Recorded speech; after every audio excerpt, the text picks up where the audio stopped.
谢长景飞升后，只带走了2人，一个是我们的儿子谢昭，一个是他的白月光孟月瑶。儿子是他的血脉，他不会让他泯然众人；白月光是他的恩人，他要践行允他之诺。唯独我，他说，刘盈，你我夫妻一场，等得空，我会带昭儿与你团聚。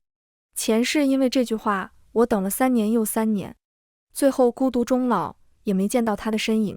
这一世不等他归去，我便踏上了离家的路。从此以后，他修他的仙，我做我的人。山高水长，不必相逢。大家好，欢迎收看皮皮听书。我用1篮子鸡蛋从村口王大娘那里换了30文钱，她笑呵呵地打趣我：青云宗不是修到仙门吗？仙人们都是喝露水吸灵气生活的，你都要跟着谢公子去那神仙宝地了，怎么还要用钱啊？他说的谢公子是我的夫君谢长景，青云宗有名的天才剑修。3天前他得到飞升，青云宗特派子弟下来迎接回宗。谢长景当着众人的面说，他要带2人回宗门，在此之前他得先了结凡尘俗事。所有人都以为他要带走的人是我和我们的儿子谢昭，但其实不是。不管是前世还是今生，谢长景要带走的人里都没有我。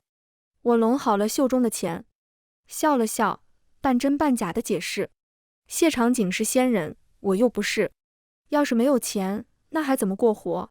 更何况这些钱不是我要去青云宗用的，那是我离开的路费。也是，青云宗那么大，总不可能没有花钱的地方。见我说的有道理，王大娘附和着，我没再应她，换好了钱就朝着家中走去。还没到小院门口，我就听见了里面传来的欢笑声。院中央，谢昭正在练习御剑，他不稳当地站在剑上摇摇晃晃，时不时喊着爹，我感觉要掉下去了。心定则剑稳，被叫爹的男子声音清冷，他负手而立，身姿隽永，本就不似凡人，如今更因得到飞升，多了几分不染凡尘的仙风道骨。那便是我的夫君谢长景。5年前他途径此处，驻留定居，我们在村长的撮合下结为夫妻。那时他虽然打扮成普通人模样，但周身气度不凡，不似常人。后来我才知道，原来他竟然是青云宗掌门座下的大弟子，10几岁便筑基结丹的天才剑修。院中还有另外1人，是个娉婷袅袅的女子，她眉眼温柔似水，态度不像谢长景那边冷漠无情，反倒亲和耐心地教着谢昭。见他晃悠，担心之余总伸着手，生怕他掉下来。那是孟月瑶。提及他，我也不知该用何词汇，因为我和他没关系，只有谢长景和谢昭与他极为亲近。已经到了晌午时候，不远处村野有缕缕白色炊烟升起，屋外树上鸟鸣蝉鸣相和。趁着这一切，屋内的景象像是其乐融融的一家3口，又宁静美好。我忍不住想，前世没有我，谢长景带着谢昭和孟月瑶去了青云宗，在青云宗山顶上，他们是不是也像如今这样生活着？我驻足的有些久，加之目光专注，谢长景注意到了我。修道之人神思敏锐，他感受到多出来的一缕气息，凝眸朝小院门口看来，仿佛是被不速之客打扰。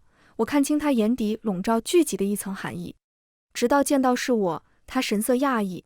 刘盈。其实上辈子我早已经忘记了谢长景的容颜，岁月光阴隔了几10年，若我没记错，我们的最后一面就在这2天。今生我见他，才恍然大悟，哦，原来他竟长这样。见我不应，谢长景轻轻蹙眉，他走到了我的身边，抬手抚上我的额头。你怎么了？我下意识要避开，谢长景动作微流，清冷的目光骤然变得深沉无比。而此时谢昭已经从剑上下来，他才4岁，却已经能将情绪收放自如。见着我，他小脸上的笑容收敛，表情变得认真端正。娘亲，他开口，语气自带几分少年老成。礼貌是礼貌，可总显得疏离。我以前以为是谢昭的心性遗传了谢长景，所以待人接物才会如此。可历经一事，我明白，并非这样。他也能对人亲近，也能展示孩童心性，而对我，他总是恪守板正，多几分疏远。甚至于前世最后一面，他也是如此。冷漠萧寒地像一把插在寒天雪地里的剑，他不再喊我娘亲，而是喊我姜氏。我和父亲早已是得道之人，不为凡尘所累。姜氏，你太过执着，还是早早放下归去吧。那时我等了他们父子俩几十年，从青春年少到白发苍苍，还是没能见到他们父子俩。直到我缠绵病榻，喊着最后一口气不肯下咽，那扇破旧的院门才被人推开。我以为是谢长景，喊了一声他的名字，却被对方漠然打断。父亲正在闭关修炼，不便打扰。这时我才发现，回来的人并不是谢长景，而是谢昭。听闻修行之人能保容颜不衰永驻，长大后的谢昭真是和20多岁的谢长景一模一样，同样清冷疏离的眉眼，同样凉薄冷淡的眼神，落在形容枯槁的我身上，仿佛只是轻飘飘的一片落叶。谢昭说他如今回来见我一面，是为了全当初我给的一点血脉。他还忙着回去修炼，让我不要耽误他的时间。前世可能是被他这句话气到了，也可能是我真的到了油尽灯枯的时候了。他的话落下不久，我就闭上了眼睛。再睁眼，我回到了谢长景飞升那日。那蓝鸡蛋我原本是打算换了，用钱给谢长景的仙剑打个剑碎落子。可一朝清醒觉明，我不会再重蹈前世覆辙了。谢长景要走便走，谢昭爱和谁亲近和谁亲近，我不会再执着强求。我点点头，打算朝屋子里走去，没想到谢昭又叫住了我。娘亲，这回他的声音有些迫不及待，我以为他有什么话要对我说，疑惑地看向他，只见他小脸虽然抿着唇，可眼睛却亮晶晶地看着我。今日爹教我遇见了。我看见了。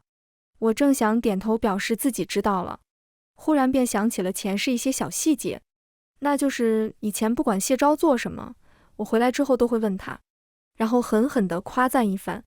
比如他今日练的是御水术，我便会说他好厉害，以后可以帮我浇菜地。虽然每次谢昭都绷着一张小脸告诉我，这都是一些很简单的术法，笨蛋娘亲，你是不会懂的，但我还是能看出他小性子里的傲娇和受用。而今日他学会了御剑，我却没有任何表示，反应还很冷淡。这也难怪谢昭会主动对我提及。可我心怀芥蒂，即便重生，依旧无法释怀。还需努力。谢昭小脸明亮的表情一下子暗了下来，他冷哼了一声，扭头问孟月瑶：月姨，我厉害吗？当然。孟月瑶满面笑容地夸赞他。谢昭问孟月瑶能不能带他去买糖葫芦。孟月瑶点头，谢昭便牵着孟月瑶的手从我身边经过。我要买3根，爹1根，你1根，我1根。他话像是故意说给我听的。换成以前，我肯定会独自晦暗神伤，但现在罢了。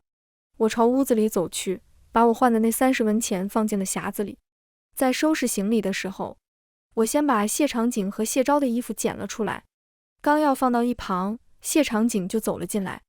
他看着我手上的动作，道：这些东西青云宗都有，不用带了。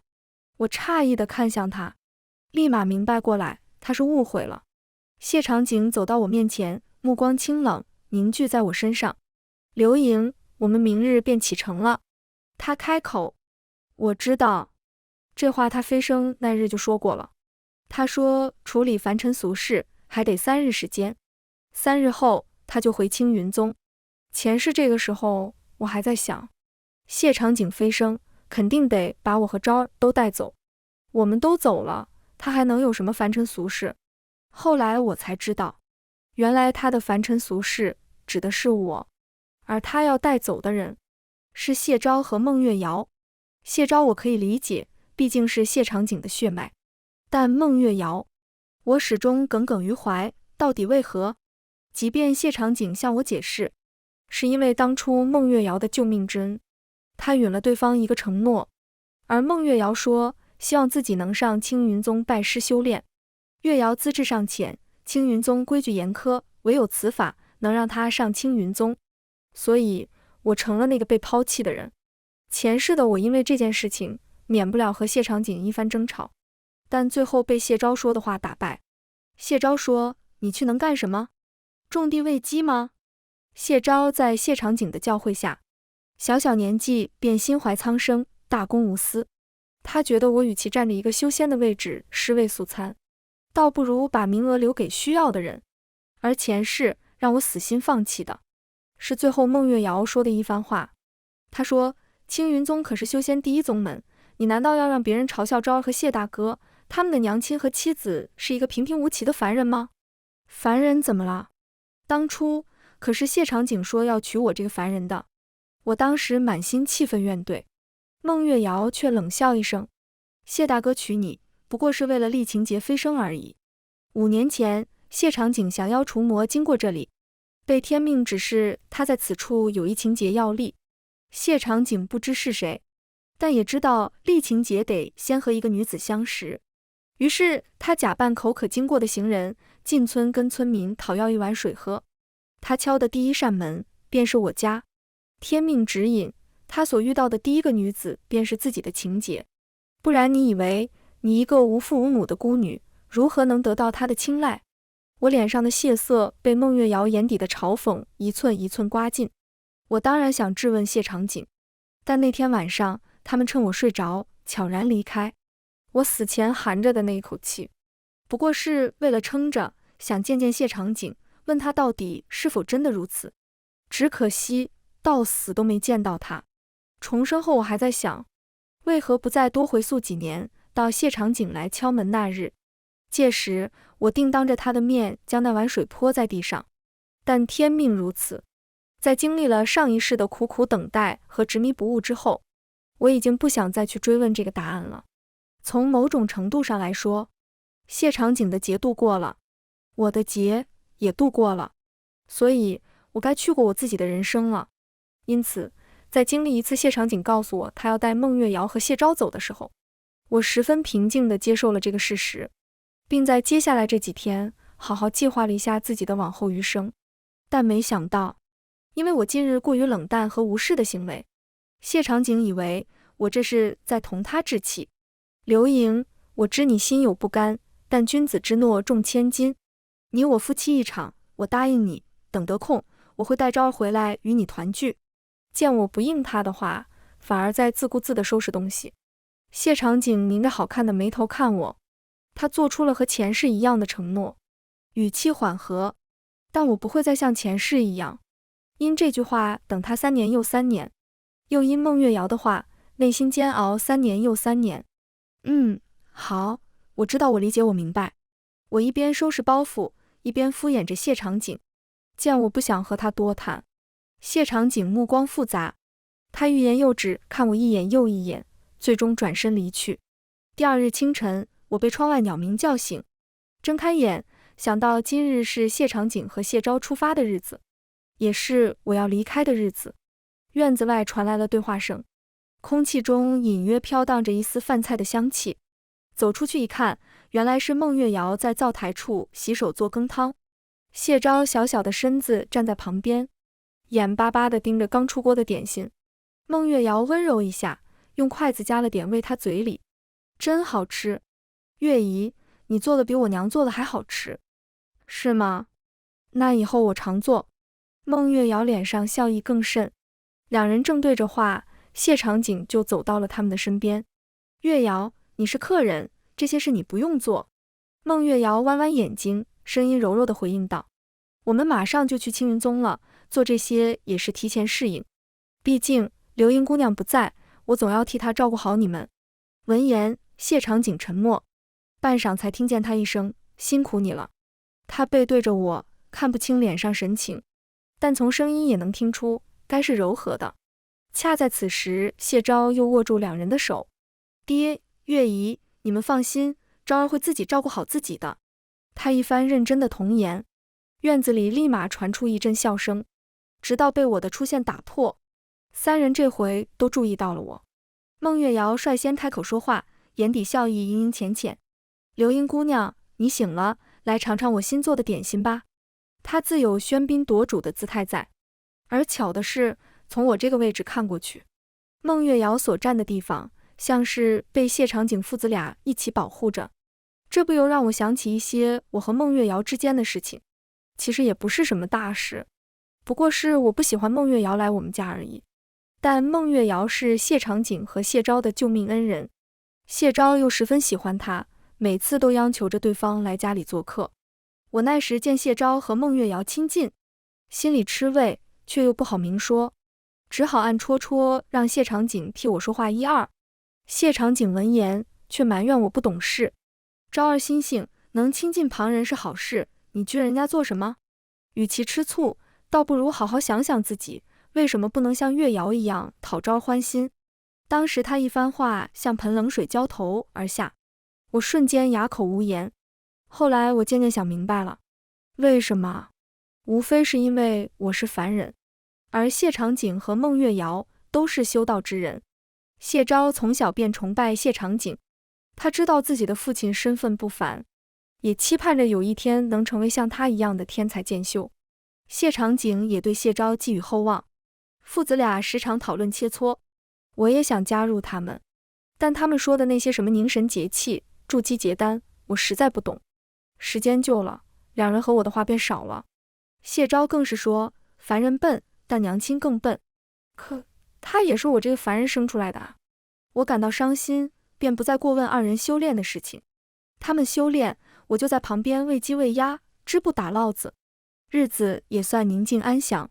直到有一天，谢长景和谢昭外出修炼，谢昭误入了某个险峻山谷，谢长景为了保护谢昭，受了伤，是路过的孟月瑶救了他们。孟月瑶是要修，虽修为不如谢长景，却是谢昭见过除谢长景之外第二个有修为的人。加之孟月瑶得知谢长景身份，为了精进修行，便也在我们这小村子留了下来，陪同谢长景父子一起修炼。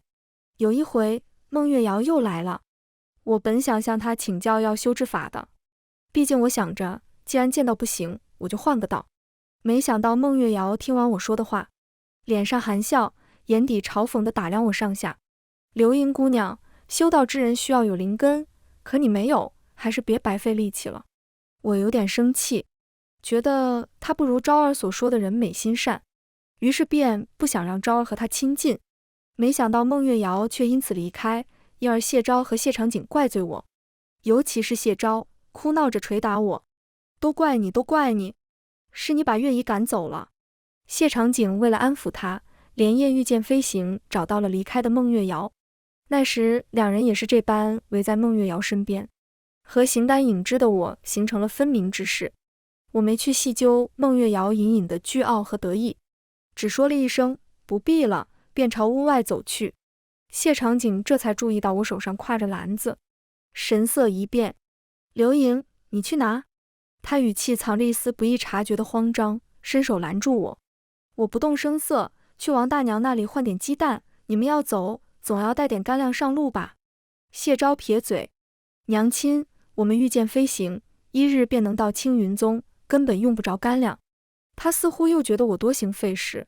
我当然知道，但我又不是真的去换鸡蛋。反倒是谢长景听见我说的话，松了口气。那你早些回来。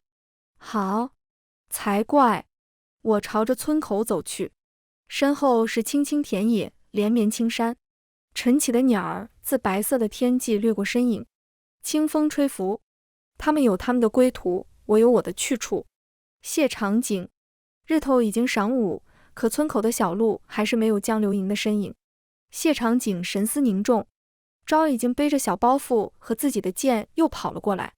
爹，我们什么时候出发啊？你娘亲还没有回来，我们还未跟她告别。谢长景说。谢昭学着他的样子，踮着脚尖往村口看了2眼。那娘亲什么时候回来啊？谢长景不知道，一颗心像是悬在半空，见不到刘莹，他便无法安定。再等等吧。谢昭抿唇，想说什么，又没说，乖乖坐在门槛上，拖着小脸。没过一会，孟月瑶就走了过来。谢大哥，昭儿，我们还不走吗？我们在等娘亲回来，他怎么还不回来？回答的是谢昭，他皱着小脸，表情全是困惑不解。孟月瑶眨了眨眼，声音温吞道：我想刘英姑娘是故意躲着不回家的。为什么？谢昭睁大眼睛。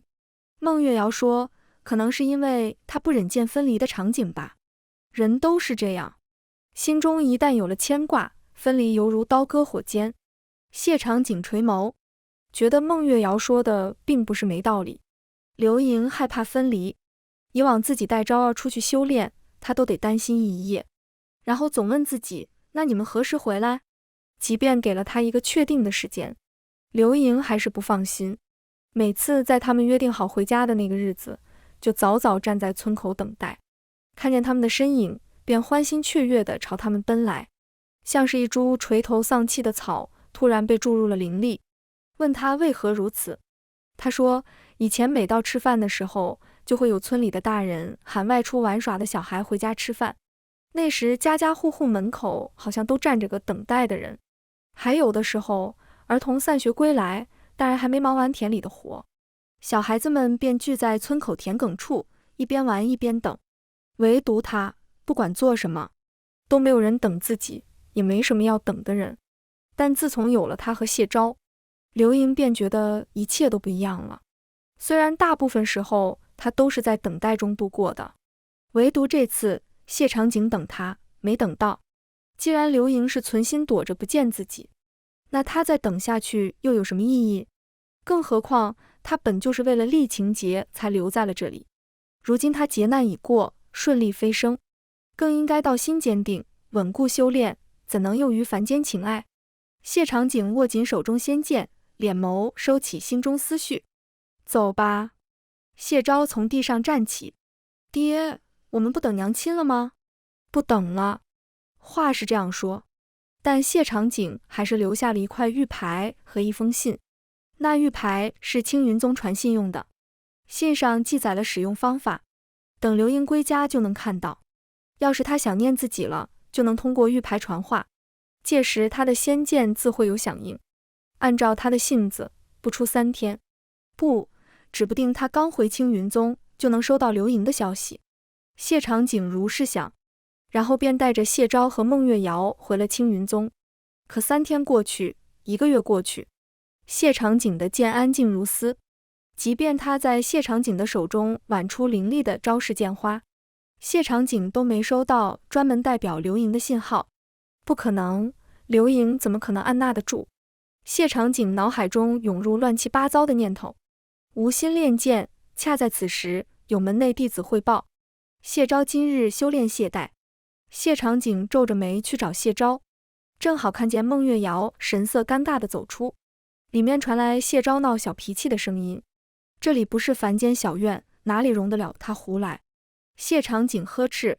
谢昭红着眼睛和小鼻子，跟刘盈相似的一双眼眸眼巴巴地看着他。谢长景无奈，到底是生出如沐之心。昭儿，今日为何不练剑？爹，我想娘亲了。谢长景动作微顿，谢昭忍不住抽抽鼻子。我想吃娘做的鸡蛋羹。芈月姨也会做。那不一样。爹，我们什么时候回去看娘亲？谢昭仰头期待地看着他。谢长景心思触动，却克制住。等你修炼好了，我就带你回去看她。真的，真的。谢昭高兴了，他一扫而空刚刚的悲伤难过，又让出了一半位置给谢长景。爹，今晚你跟我睡吧，我想听你讲娘的故事。他和刘盈。谢长景本以为记不住自己和刘盈什么事，可他一回忆，就想起自己刚到村子那年，他按照天命的指引，为厉情节去遇一个女子，那个女子就是刘盈。为了娶她，他驻留在这里，一边了解刘盈的身世，一边和众人熟悉。村民说，刘盈是个乖巧少言的姑娘，她无父无母，但心地善良。那时谢长景觉得还挺好的。修行之人清心寡欲，不喜聒噪。可熟悉后，谢长景发现刘盈说的话其实挺多的。吃饭要说，睡觉要说，整个小院因为他的声音变得叽叽喳喳的。谢长景觉得村民的描述有误，他忍不住问刘盈：为何他认识的刘莹和村民认识的刘莹不一样？刘莹不好意思地笑笑，以前我孤身一人，没人陪我说话。于是他和小草说，和星星说，和养的小动物说，但他们都不能说话。但现在有了你，终于有人陪我说话了。刘莹满眼明亮欢喜，向来不喜聒噪的谢长景就这样歇了让他少说话的心思。后来他请了村长去向刘莹提亲，时至今日，他依旧记得成亲那日景象。小院里汇聚了不少人，他在众人的起哄声中掀起新娘子的红盖头，灯笼映照一方明亮与喧闹。刘莹羞红了脸，莹莹润润的一双眸子像是成了一汪秋水。彼时村子被夜色笼罩，蝉鸣田野，繁星满天，有徐徐夜风吹过，谢长景的心也跟着那摇晃的红穗子飘荡了半分，而他也因这片刻的欢愉动情误了修炼。他想，天命说的果然没错，刘莹就是他的情姐。因清楚这点，谢长景便又不得不恪守己心。他更是想好了历劫之后，做出留他一人的决定。刘莹是凡人，寿命不过100余载，与其带他回青云宗继续影响自己，还不如将这位置留给需要的人。谢昭成了他的血脉，于修炼有天赋。至于孟月瑶，不过顺手而为。如今他一朝悟道飞升，本该为历劫成功高兴，可现在心不定，剑不宁，道心不稳。第一场春雨落下的时候，我在江渡口支了一个馄饨摊子，因我做的馄饨好吃又便宜。不出3月，摊子前渐渐有了回头客。刘英娘子，来碗馄饨。好，您稍等。卖完了最后一碗馄饨，我便会去桥那头卖菜的阿婆那里要了她新种出来的菜。结账时，阿婆递给我一把新鲜野荠菜。喏，山上摘的，不要钱，送你了。我看着篮中水灵灵的一把野菜，心中一暖。到了生谢，还是留下了2文钱。转身离开时，冷不丁听见旁边人问阿婆：“你怎么又送他野菜？”这孩子可怜，年纪轻轻，夫君就亡故了，这才流落这里。原来如此。阿婆朝那人讲起了我的事，引得周围唏嘘惋惜一片。我听见，神思一顿，但没说什么，照旧离去。这是我离开的第1年，驻留在了某个名不见经传的山城里。这里依山傍水，民风淳朴，多以打鱼和船贸为生。我以未亡人的身份，编造了一个夫君早逝的故事。一开始还有些心虚，后来仔细想想，前世的我孤独终老，夫君儿子不在身边，也和守寡没什么区别，而今生也差不多。但不同的是，我已经很少记起谢长景和谢昭，只是在忙碌某件事时，不经意的脑海中突然掠过2人的身影。前世我囿于他们，备受煎熬，而如今我每日看船来船往，渡口行人变化万千，只觉得内心无比宁静祥和。有时甚至还生出了一种，这到底是我的梦，还是真实存在的。直到半个月后，我的馄饨摊子前出现了一大一小2道身影。煮馄饨的锅热气腾腾，和早春江面的水汽氤氲在一起，扑了我一脸暖意。这2人立在雾气之中，隐约有种飘飘欲仙，不似凡尘之感。我眯眼审视了好一会，才从那2张脸上找出几分熟悉感来。谢长景和谢昭，他们怎么出现在这了？我正好奇诧异，但陆陆续续来客人了，我只能先收起自己的疑惑，转头忙碌起来。等到忙完了早上那一波，我这才停下来，回头一看，2人竟还站在那里。客人可是要吃馄饨？不等2人回答，我朝他们示意一旁的位置。坐吧。谢昭目光晶亮灼然，眼底还藏着克制住的喜悦和激动。反倒是旁边的谢长景，巍然不动，静如远山，只是一双清冷的眼眸，不知是被早春寒气晕染了还是怎地，深沉漆黑，不变情绪。我递了2碗馄饨过去，刚一放下，就听见谢昭哭涩的声音：“娘亲！”这声娘亲喊得我眉心一跳。不过比起这，我更困惑的是谢长景和谢昭怎么会出现在这里。毕竟前世自从谢长景和谢昭离开之后，我就再也没有见过他们，而现在却……我心有疑虑，但很快就从谢昭的话语中找到答案。原来半年前他们便已离开青云宗。那次本来是谢长景答应谢昭，等他修炼进步，便带他回来看我。但没想到两人回到了村子，发现曾经的小院不仅空无一人，甚至变得荒芜。谢昭不明所以，还问谢长景为什么他们才离开半年，家就变样了。反倒是谢长景从中觉察出什么，迫不及待地走进去一看，才发现屋子里已经积了厚厚的一层灰，而他曾经放在桌子上的玉牌和信件更是从未被人挪动过。谢长景心下慌乱，找到了曾经村子里熟悉的村民，有个王大娘看见他还很高兴，这不是谢仙人吗？你们怎么回来了？王大娘，请问你有看到刘莹吗？刘莹，她不跟你们一起去青云宗了吗？王大娘一脸困惑，说出了那日我找她用鸡蛋换了30文钱的事情。谢长景不期然想到他们离开那日我挎的那个篮子，瞬间明白了过来。那日清晨我离开之后，根本就没再回来过。于是为了寻找我的踪迹，也害怕我出什么事情，谢长景带着谢昭找了我半年。原来如此，话听到这里，我算是明白了，只是我仍觉得不解，上辈子可没有这茬。且按照谢长景的心性，他足以让谢昭在日复一日的修炼中淡化对我的思念之情，如今怎么会纵容他来找我？想是这么想，但我的内心却并无半点触动。我已经见过谢昭上一世最后的样子，想来他如今的思念也不过是一时的。于是我垂眸看向谢昭，如今见到了，你也该放心了，赶紧回去和你父亲好好修炼吧。谢昭见我跟他讲话，小脸原本还有些欢喜在，猛不丁听到我最后一句话，顿时笑意僵在了脸上。他愣愣地看着我，清澈无辜的眼睛里忽然涌上雾气。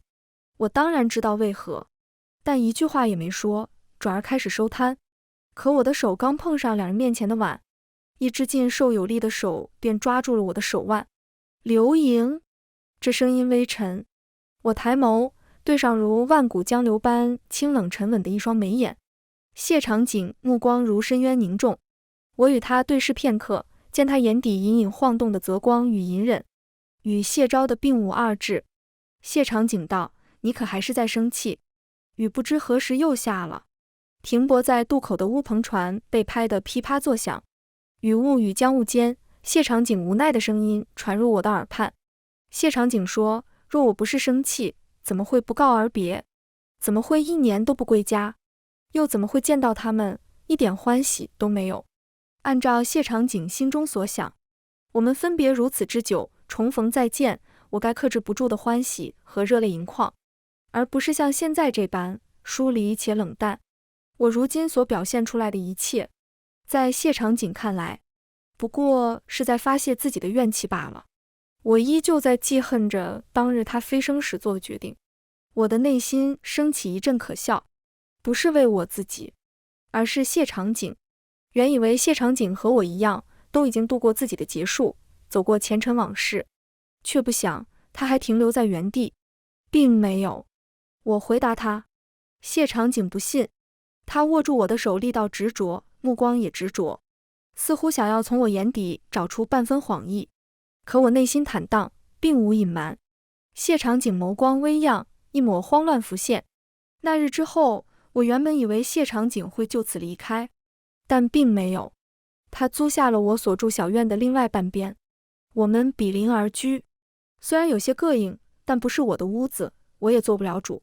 我一如从前，但谢长景却好像变了个人。以往他为了早日回到青云宗修炼1日不敢懈怠，可如今我出摊，他便跟着我出摊；我买菜，他便跟着我买菜。之前相熟的阿婆和客人看见我身后或者是摊子旁多了一个人，皆忍不住问道：刘英娘子，这位是？邻居而已。哦，乔公子这般俊秀，莫不是他可曾婚配？除此之外，便是谢昭。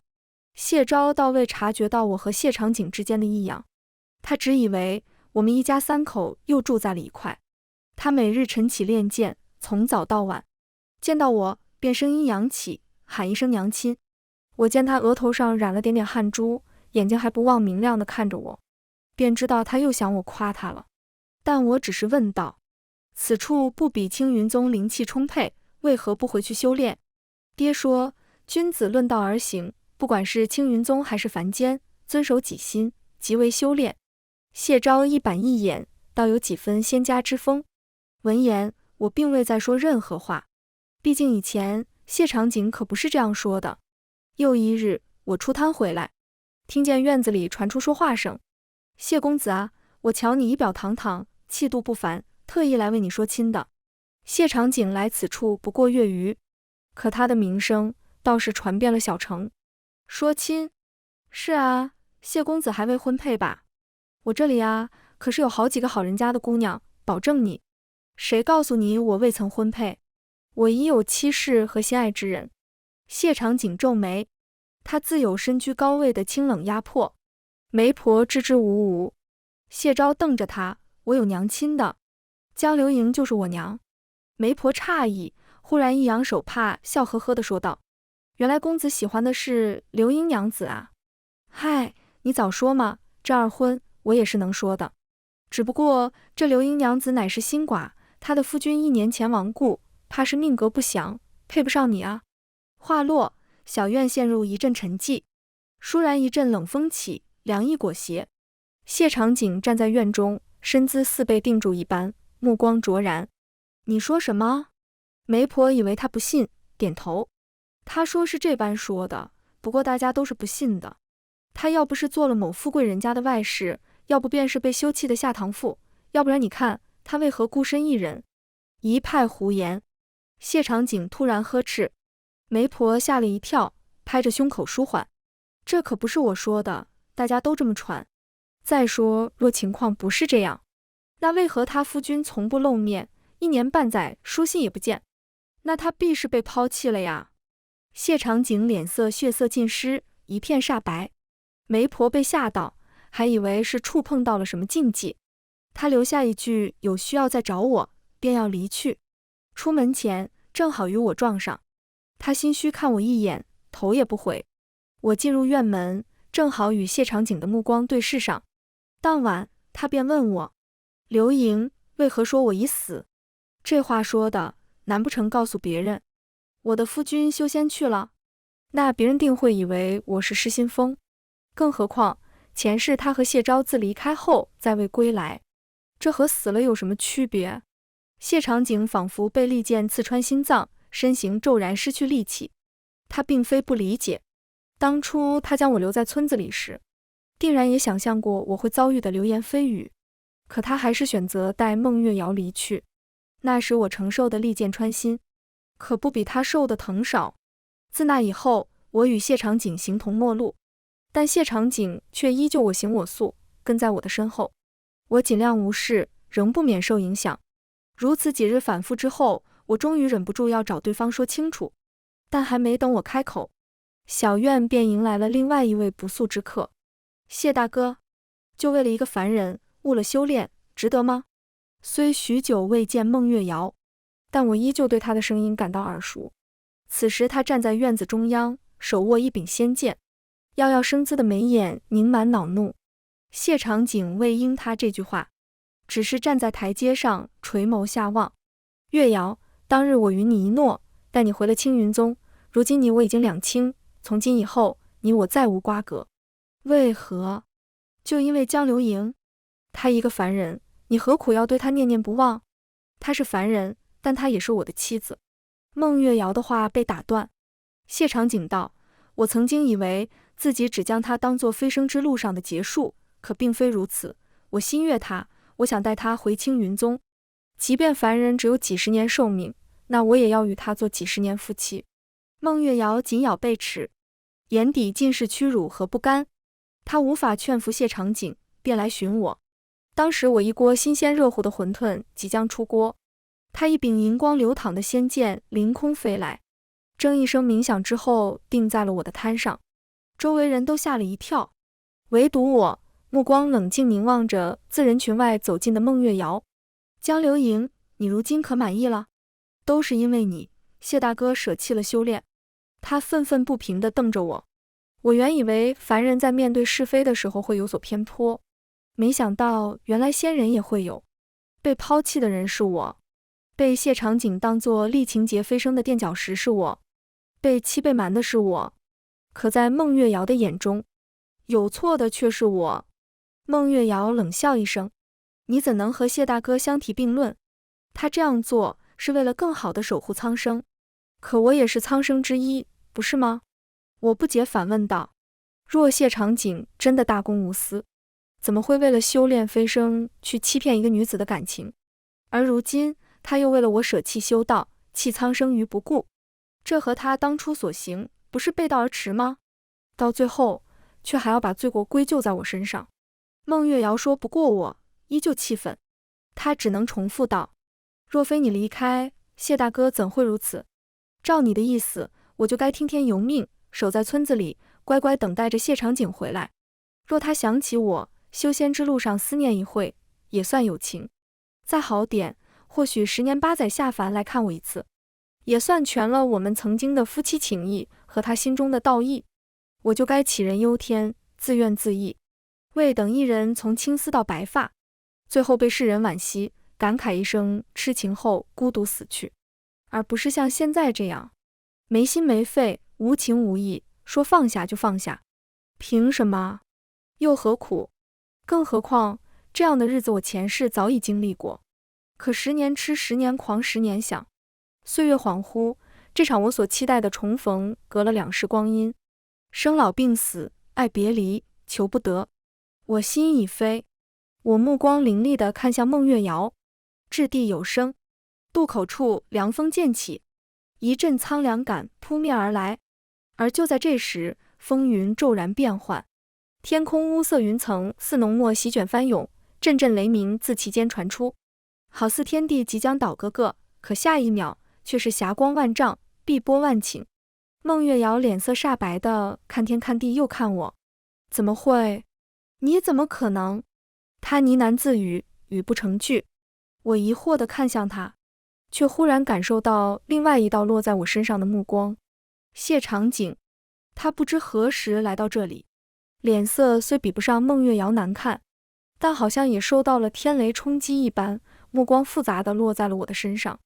曾经我想修道的时候，不管是谢长景还是孟月瑶，都说过我没有灵根，无法踏足此行。而如今他们怎么也想不到，有朝一日我竟然会以凡人之躯悟道，离飞升只差一步之遥。道生万物，世间有其自然法则，从前种种，譬如昨日死；从后种种，譬如今日生，如是而已。见谢长景到来，孟月瑶不再纠缠于我，情之一事，一个愿打一个愿挨，旁人扰不得。孟月瑶恨铁不成钢般，恨恨的一跺脚，转身离开。反倒是谢长景，从见面开始到现在，朝我走近的每一步都艰难无比。刘盈，他目光凝望我，似要望进我的心底。他是道修天才，飞升之后便能知天命。我心性生变，他却从未想过为何。直到今天，他终于察觉出什么。谢长景不再纠缠我，他决定带谢昭回青云宗。离开那日，谢昭1步3回头，娘亲，我会努力修炼的。他忍着哭腔跟我保证。谢昭之所以会说这句话，完全是昨日谢长景找到我，见我悟道，他明白自己和我已经再无可能，但唯一放心不下的便是谢昭。在青云宗，昭儿每日刻苦修炼，就是为了早日见到你。他很想你，也想和你说很多对不起。刘盈，是我负了你，你恨我也是好的。可昭儿，你能不能？谢长景骤然红了眼眶，卑微祈求般看着我。我明白他的意思，如今的昭儿不过总角之年，和上辈子冷心冷情的他有着天壤之别。他满心欢喜来见我，谢长景不忍他带着失望难过离去，于是我对谢昭说，让他好好修炼，等到学有所成再归来团聚。谢昭用力的点头，背上小小的行囊和剑。娘，你一定要等我回来啊！可我知道我们不会再有那么一天了。从今以后，他修他的仙，我做我的人。山高水长，不会相逢了。我看向谢长景，见他眼底泽光隐匿。多谢。不必谢我，若昭儿真有济世之心，我此举也不过是顺势而为。我开口道。谢长景欲言又止，而后他从怀中掏出一块翠玉色的牌子递给我。这块玉牌可用来传信，若你唤我，即便相隔千里，我也会出现。我不需要。谢长景脸色又白3分，他嗫嚅着唇，仿佛没听到我的话，又继续道：除此之外，我藏了一缕神丝在其中，危难之际，可护你周全。我不在身边，你要好好吃饭，夜间寒凉，睡觉时记得要掩窗。他似有千言万语，喋喋不休。我皱起眉头。谢长景伸手想抚摸我的眉间发额，但最终止于我眼前。娘子，请务必好好照顾自己。那是我见谢长景的最后一面。此后多年，我入世炼心，体验众生。我于红尘悟道，又归于红尘。期间虽在位于故人，却也听闻远方一些消息传来。孟月瑶修有所成，却遇瓶颈。离开青云宗后，他前往南方异兽作乱之地，如今悬壶济世，当了个散仙。再就是青云宗开山授徒，无数能人异士、修仙道人慕名前往。而最让人震惊的是，此次主持开山仪式却是一位13岁就结丹的天才少年。传闻他是青云宗掌门座下大弟子的血脉，是其入世历劫时和一凡人女子所生。而如今这位大弟子正在闭关修炼，静修其道。再后来我就没听过几人的消息了。直到很多年以后，我故地重游，曾经名不见经传的山城和村子，因为曾有修仙道士停留悟道而声名大噪。渡口处有了好几家混沌摊子，摊子前分散坐着不同的修士，他们议论着昨夜星象。东南方有星辰陨落，是仙人羽化之兆。我原本打算当个热闹听，起身时见腰间挂着的玉牌倏然落地，4分5裂，不由一怔。再抬头，便看见桌旁出现了位和谢长景7、8分像的年轻修士。娘亲，谢昭，我已承父亲遗志，今后留守青云宗，此次入世，未斩凡尘。娘亲，我曾亏天命，有一事想问娘亲。谢昭复见，他身姿似春风抚青竹，真姿不受雪霜侵。我已然明白他要问的是什么事，只是他的目光平静冥想。谢昭似乎也感受到了，他不必开口，便已经得到了自己想要的答案。谢昭嗫嚅着唇，血色渐退，到最后眼眶泛红。娘亲，孩儿不孝。我叹息一声，既说不出没关系，也说不出半句宽慰之话。山城的梅雨季又来临了，淅淅沥沥，金度似染了醉意，薄雾弥漫。世间种种不告而别，即是别离。这人间，我已独寻了千里。全文完，皮皮听书，感谢您的观看，我们下个故事再见。